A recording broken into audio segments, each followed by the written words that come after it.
Bonjour Martine, Bonjour Stéphane. merci d'avoir accepté ma proposition d'interview pour l'émission L'invité de Stephen Kia. Je vous en Donc, prie. donc, vous êtes la fondatrice du Fonds culturel de l'Ermitage. Oui. La culture a une grande place pour vous. Donc, je voulais savoir justement quels étaient les éléments déclencheurs justement de votre passion pour la culture. Oula, ça remonte à très très loin. Je pense que quand j'étais petite fille, j'ai été très gênée. J'ai parlé très tôt et j'étais très gênée par les gens qui prononçaient mal le français ou une autre langue. Quand j'entendais un brouillard de mots, j'étais très mal à l'aise. Et puis après, quand j'ai grandi, quand j'ai commencé à lire vers 5 ans, mon père me disait si on ne lit pas un livre par jour, on perd sa journée. Donc voilà, c'est un climat d'enfance qui m'a conduit dans le fait d'aimer les livres, d'aimer ce qui est beau, d'aimer la musique, d'aimer la peinture, d'aller dans les musées. J'y allais beaucoup pour former le goût, disait ma mère. Et voilà pourquoi la culture a toujours été très importante pour moi. Parlez-nous du lieu, c'est ça fait partie de votre patrimoine familial qui se trouve à Garches, c'est ça? Oui, exactement. Donc, enfin, qui peut venir? Des artistes, c'est ça? Alors, ce lieu. Donc, lorsque j'ai été à la retraite d'HEC, où j'étais professeure de leadership et où je travaillais avec les dirigeants sur la créativité, j'ai naturellement, lorsque j'étais à la retraite, pensé que cette maison qui avait toujours accueilli des artistes, des écrivains, des musiciens, pouvait être un lieu dédié aux arts et aux lettres.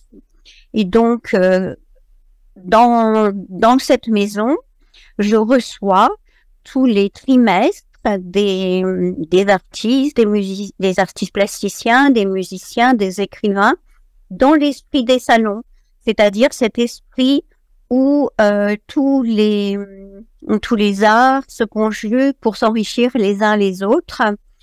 Et je reçois des artistes, des écrivains, des musiciens qui sont dans une ligne qu'on appelle anthropocène, c'est-à-dire qui prend la nature pour source d'inspiration.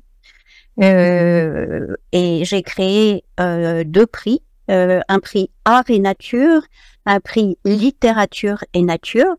Le prix art et nature, c'est Jean-Pierre Luminet qui est le lauréat cette année.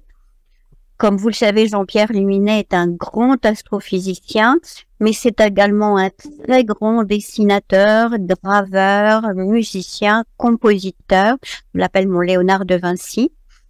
Et donc, le cosmos, qui est son sujet de prédilection, bien sûr, la peinture du cosmos, parce qu'il rapproche les trous noirs qu'il a découverts par les mathématiques des phases de dépression de la nature humaine.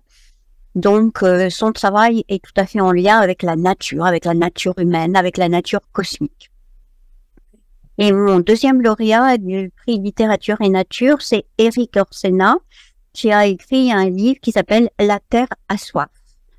Et c'est un livre qui raconte les fleuves du monde sur le plan de la mythologie, mais sur le plan de la technique aussi, des barrages et où en est aujourd'hui la vie des fleuves, avec la pollution, avec tout ce qui se passe et qui entrave leur bon fonctionnement. Voilà, donc je reçois 4 fois par an des artistes pour des événements et je donne 2 prix une fois par an. C'est au Sénat et c'est le mois prochain, au mois d'octobre que seront délivrés ces 2 prix. Et je fais des donations à des musées. Donc cette année, j'ai donné un dessin de Jean-Pierre Luminet au musée de l'air et de l'espace. Et puis j'ai d'autres donations en cours au musée de l'art et d'histoire du judaïsme avec une artiste qui s'appelle Esther Segal et au musée Guimet avec une artiste chinoise qui s'appelle Dong Hu.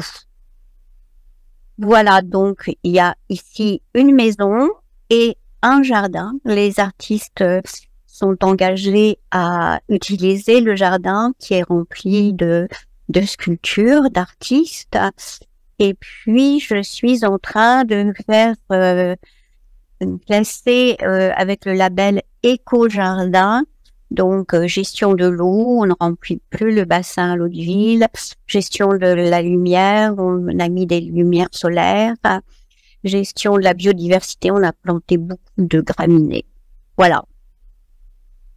Ok, on vous sent très engagé pour l'environnement. Vous rencontrez beaucoup vous l'avez dit tout à l'heure, vous rencontrez des artistes, des astrophysiciens, plein de gens de divers univers. Je trouve ça vraiment super. Et donc, alors ma prochaine question, ça sera pour les jeunes, la jeunesse. Quel conseil, qu'est-ce que vous aimeriez leur transmettre comme message pour qu'ils réalisent? Qu'est-ce que j'aimerais transmettre comme message général sur la vie, sur quoi? Sur le fait d'aller au bout de ses projets, aller au bout de ses rêves. Oui, ah oui, bah ça c'est sûr. Bon, moi j'ai un petit-fils de 12 ans avec lequel je parle énormément et ce que je veux qu'il retienne de ce que je lui apprends, c'est qu'il faut c'est que la culture est une source d'enrichissement extraordinaire. Et ça, il l'a très très bien compris. Il était en voyage avec son père il y a quelque temps et ils ont vu des églises, des musées, etc. Et le dernier jour, son père lui a dit « Oh, le dernier musée, je suis fatigué, vas-y tout seul. » Et il m'a dit « Ah, j'avais un quart d'heure, il me restait un quart d'heure pour tout voir, j'avais peur de manquer quelque chose. » Donc, il a bien compris à quel point la culture est un enrichissement. En dehors de ça, ce que je lui apprends sur le plan du caractère, c'est en effet, de se définir un projet, de se définir un objectif et d'y aller avec toute son énergie. Voilà, il est dans une école active pour enfants à la fois dyslexiques et à la fois HP. Et c'est une école qui apprend l'autonomie, donc on leur laisse définir leur programme et on leur demande d'aller au bout de ce qu'ils ont choisi de faire dans la journée. Je pense que c'est bien pour lui. Voilà. Alors, ma dernière question, Martine, serait sur quelles sont les personnes que vous souhaiterez remercier qui ont fait de vous ce que vous êtes? Oh mon Dieu, quelles sont les personnes que j'aimerais? Je crois à toutes les personnes que j'ai rencontrées. Et d'abord mes parents, ensuite j'ai rencontré un homme extraordinaire quand j'avais 30 ans, un homme et une femme. J'ai rencontré le docteur Louis Cormont, qui est un psychiatre qui a inventé la morphopsychologie et qui m'a demandé d'être sa vice-présidente et qui m'a vraiment appris à regarder. Et puis Françoise Dolto qui m'a appris à écouter. Elle me disait, quand tu entends un enfant dire « moi aime camion », tu ne dois pas traduire par « moi j'aime les camions ». Tu dois entendre « moi aime camion ». Voilà. Donc, elle m'a appris à ne pas transformer ce que j'entendais. Qu'est-ce que, après qui m'a encore énormément aidé à HEC, j'ai eu plusieurs personnes qui m'ont beaucoup aidé. Ramanand Soa, qui a été le président d'HEC. Après, dans l'art, Jacques Lang, Claude Mollard sont des personnes qui m'ont beaucoup aidé à comprendre ce milieu de l'art contemporain. Et puis, bien sûr, mes enfants et mes petits-enfants. Super. tout cas, je vous remercie beaucoup, Martine, pour ce moment d'échange et on va mettre en lien, du coup, le site du fonds de Gary. Très bien. Je vous remercie beaucoup, Stéphane. Merci à vous.